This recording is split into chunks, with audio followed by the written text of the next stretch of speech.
2019 and we are making French milled soap. What is French milled soap? Well, most modern soapers call it rebatch, which is a terrible name. French milled soap is a much better name. So let's see what kind of disaster we can create today.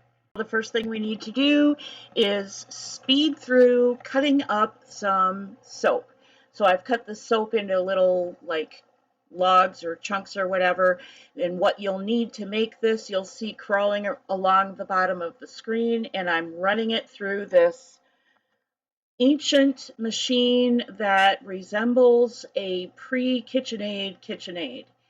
And so what your objective is to get your soap bars all sort of pre-cut. You can use a potato peeler, you can use a box grater, whatever gets the job done. Although, just today alone, I've seen 3 different soapers cut themselves on the box grater, so do pay attention to what you're doing.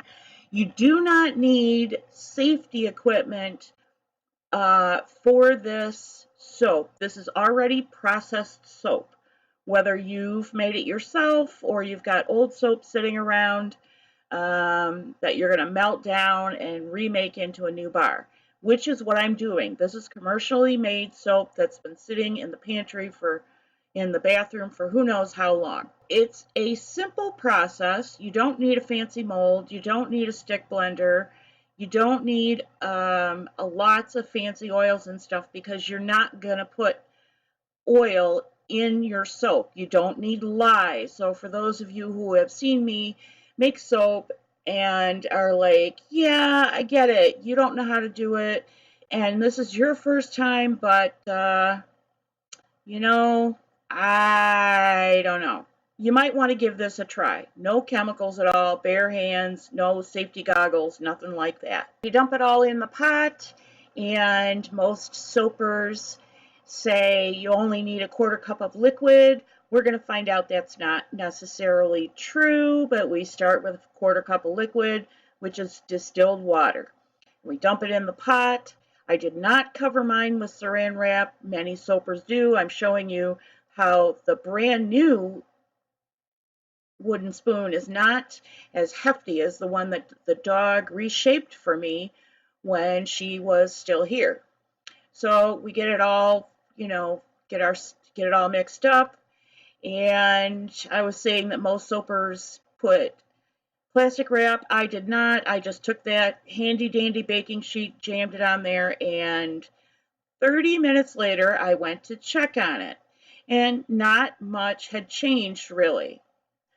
3 hours later, it was still very dry and not at all what I wanted it to be. Hard to manipulate. If you think about, for you ceramicists, think about cold clay.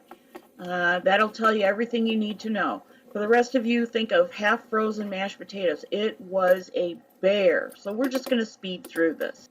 I took the temperature. It was 197 degrees. I was losing patience, and I decided I was going to add some glycerin because glycerin is chemically removed during commercial soap making, and so I thought, okay, there's no glycerin in there. It's not going to be able to attract any moisture, and that might help loosen it up. I also wanted to try an experiment where I put in, I think, 2 tablespoons of a lemongrass infused oil, and I was infusing oil for an upcoming project I'll tell you about, and that didn't loosen it up either. So I got out the big guns and I went and got my yogurt. I poured the whey in there and then also added a whopping serving spoon of yogurt, which did help it loosen up, but not nearly as much as I wanted to. It was easier to stir, but you can see me just hammering away at this stuff. And I finally gave up and said, that's it. We're putting it in the mold as is. So I get the serving spoon and I wet the back of it a little bit with some water, and I work that soap in there as best I can because I noticed that soapers were not paying attention to their edges, and they were ending up with concave loaves. So there we go, get a beauty shot. So what happened? Well, I cut them, and here's the bottom. It's all crumbly for all my hard work. Here's a close-up. And when I went to cut them, they all broke right in the same place, exactly in the same place. So what do I think happened? Well, I am 99% sure that a quarter cup for a 1.5 pounds worth of soap shavings is not enough moisture to start out with. So I thought about it and thought about it all afternoon. Yep, we're going for round two because why not? So this time I added 2/3 of a cup of liquid and remilled everything, put it in the pot with the 2/3 of the cup, and got to a really nice consistency, nice and creamy, although it looks lumpy. And hot green lava, heck yeah, why not? Let's pull out the mixer and see if we can improve on what we had before. So this is sped up a lot, as you can see, but it'll slow down in a minute. It was a beautiful pale green tint, and I could see that it was just really at the point where I had to do something fast. And unfortunately, I didn't catch it fast enough because as I whipped air into it, it dried it out.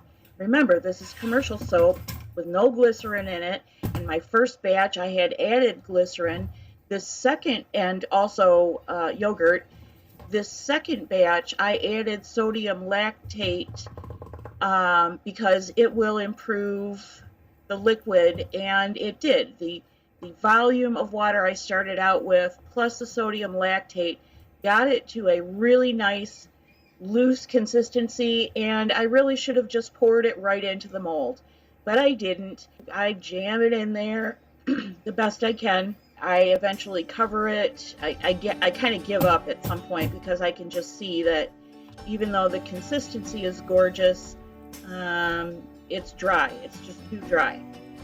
So I jam it in there, I put the bubble wrap on, and I say to myself, it's probably going to crumble worse than the first one, and I probably should have made just a straight pour once I got it nice and liquid. I don't know if it would have made any difference, honestly, but I will tell you that French milling, and this is actually now a double mill, this is a whipped double mill soap. And I have to tell you, despite the fact that it's labor intensive, it makes a beautiful bar. Here's the cut. I can tell you already that it's crumbly, worse than the first, as we thought it might be. It weighed out at 2.9, which is more than the previous mill in this whipped version of a double milled soap.